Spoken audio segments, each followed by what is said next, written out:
Tentu tim semua sudah siap untuk bertemu, bernegosiasi dengan FIFA. Mudah-mudahan ada jalan keluar. Bagaimana kita bisa memberikan solusi yang terbaik untuk situasi saat ini. Mohon doanya dari masyarakat Indonesia.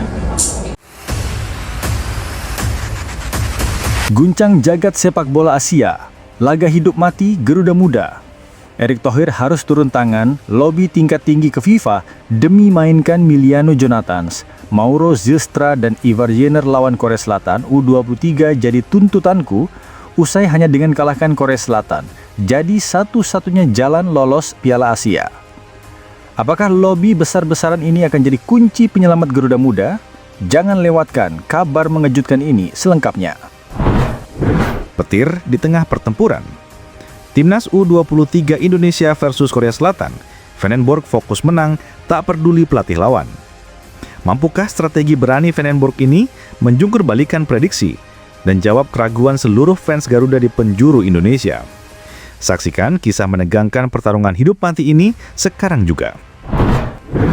Langit sepak bola Indonesia bergetar. Erick Thohir bicara nasib Gerald Vandenberg sebagai pelatih Timnas U23 Indonesia usai kualifikasi Piala Asia U23 2026. Apakah Vandenberg akan dipertahankan atau diganti? Jangan sampai ketinggalan drama besar di balik keputusan penting ini. Bom waktu Timnas meledak diam-diam. Elkan Bagot beri komentar ke postingan Mark Klok terbaru saat jadi man of the match di laga Indonesia versus China Taipei. Diam-diam pantau Timnas Indonesia dan tunjukkan cinta tanah air. Akankah Mark Klok bisa jadi jembatan untuk kembalinya ke Timnas? Apakah ini pertanda reuni emosional yang dinanti supporter? Boga rahasia besar di balik interaksi mengejutkan ini sekarang juga. Say probably the most important game I've played in is probably when I played for Indonesia, and it was the first time we'd qualified for the Asian Cup. Sebelum kita lanjut ke berita lengkapnya, jangan lupa tekan tombol subscribe, like, dan notifikasi channel Bolcast agar kalian gak ketinggalan berita terbarunya.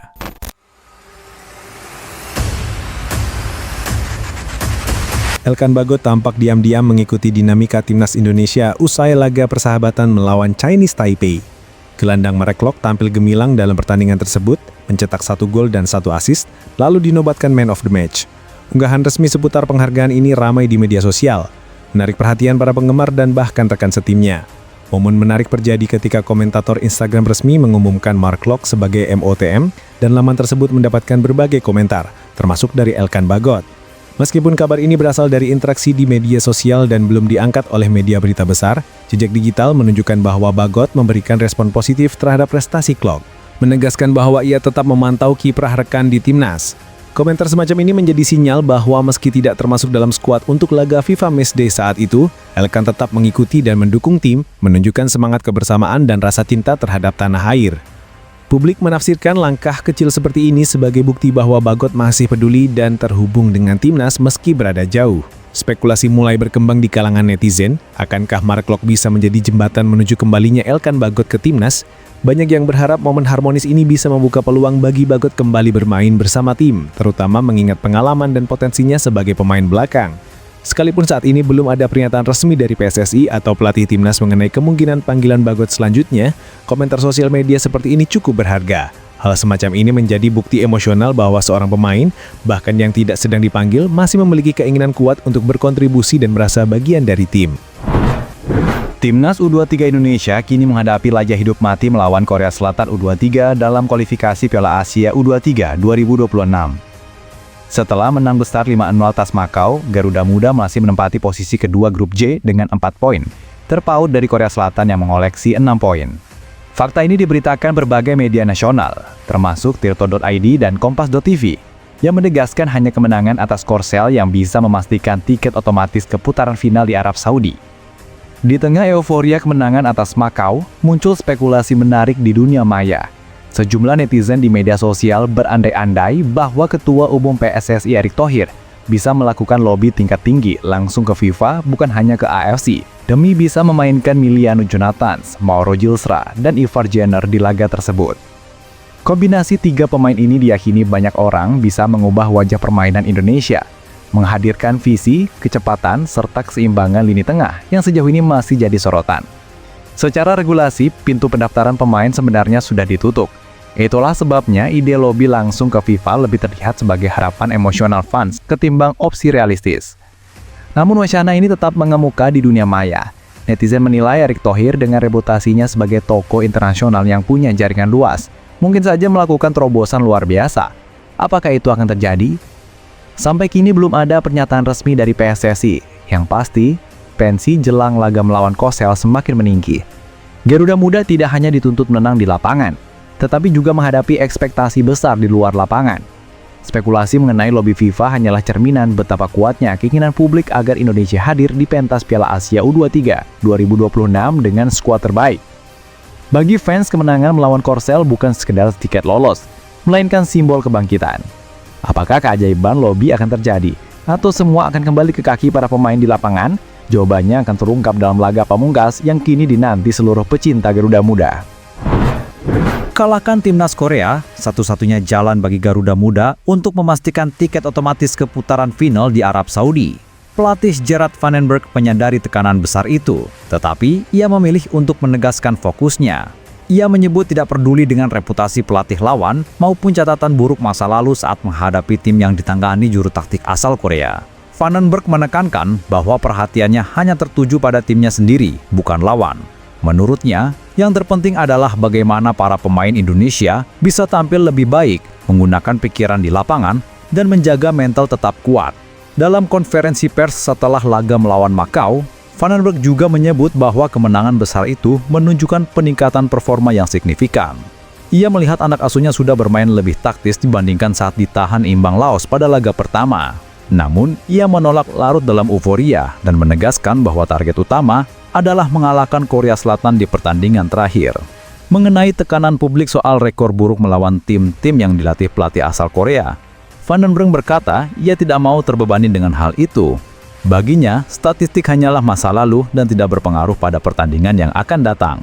Ia bahkan menegaskan pengalaman pribadinya sebagai mantan pemain yang pernah menjuarai Liga Champions sudah cukup membuatnya tenang menghadapi laga sebesar ini. Van den Berg juga menegaskan bahwa Korea Selatan bukan lawan yang mustahil ditaklukkan. Ia percaya kualitas timnya tidak jauh berbeda dengan Korea, dan dengan disiplin serta mental juang yang tinggi, Indonesia punya peluang nyata. Fokusnya sekarang adalah menjaga konsentrasi tim, menyusun strategi tepat, dan memastikan pemain tetap bugar menghadapi duel yang akan menentukan nasib mereka. Bagi Van den Berg, hanya ada satu tujuan dalam laga ini, menang. Ia tidak mau memikirkan hasil imbang atau skenario lain.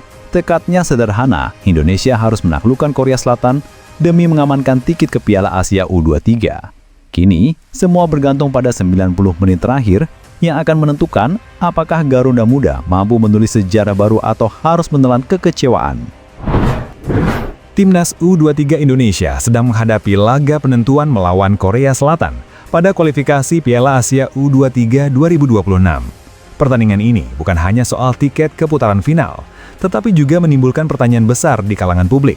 Bagaimana nasib pelatih Gerard Van den Berg jika Garuda Muda gagal melaju?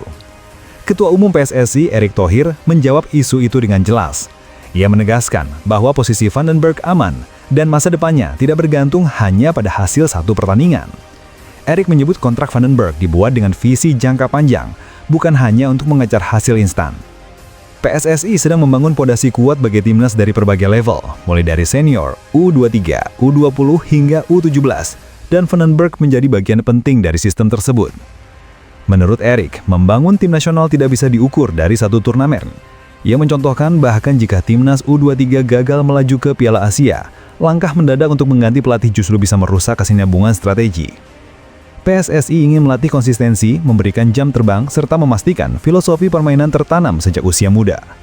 Karena itu, Van den Berg tetap diproyeksikan menjadi bagian dari rencana menuju target besar, salah satunya Olimpiade 2028. Erick juga menegaskan bahwa evaluasi terhadap pelatih tetap dilakukan, tetapi penilaiannya menyeluruh, bukan hanya berdasar hasil singkat di satu laga. PSSI ingin memastikan proses pembangunan berjalan dengan struktur yang solid dan dukungan direktur teknis yang mengawasi jalannya filosofi tim. Publik sempat menyorot bahwa duel melawan Korea Selatan bisa menjadi ujian terakhir Van den Berg. Namun Erik menolak pandangan itu. Ia mengatakan bahwa kemenangan atau kekalahan lawan Korea bukan faktor tunggal yang menentukan masa depan Vandenberg. Yang lebih penting adalah bagaimana tim menunjukkan perkembangan, disiplin, dan mental juang. Dengan pernyataan ini, Erik ingin menenangkan suasana. Ia menegaskan bahwa PSSI tidak ingin terburu-buru dalam membuat keputusan. Fokus utama saat ini adalah memastikan Garuda Muda bisa tampil maksimal, sementara proses pembangunan timnas terus berjalan. Bagi Erik, keberadaan Vandenberg bukan sekedar soal kursi pelatih, tetapi bagian dari perjalanan panjang membangun tim nasional yang lebih kuat dan berkejutan. Kemenangan telak timnas Indonesia dengan skor 6-0 atas Chinese Taipei di FIFA Matchday membuat Garuda naik peringkat dalam ranking FIFA terbaru. Indonesia kini menempati posisi ke-117 dunia setelah sebelumnya berada di peringkat 118. Tambahan poin dari hasil pesta gol di Surabaya menjadi modal berharga untuk mendekati Vietnam yang saat ini menempati peringkat ke-115. Meski hanya naik satu tingkat, hasil ini menunjukkan progres positif skuad asuhan Patrick Luick. Publik menyoroti bahwa jarak poin dengan Vietnam semakin tipis.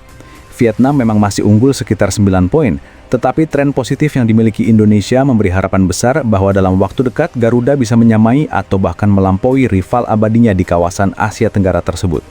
Kemenangan besar atas Chinese Taipei juga dianggap sebagai bukti bahwa Indonesia mulai mampu menjaga konsistensi, tidak hanya menang tetapi juga mencetak banyak gol, menjaga clean sheet dan memperlihatkan kualitas permainan yang lebih rapi.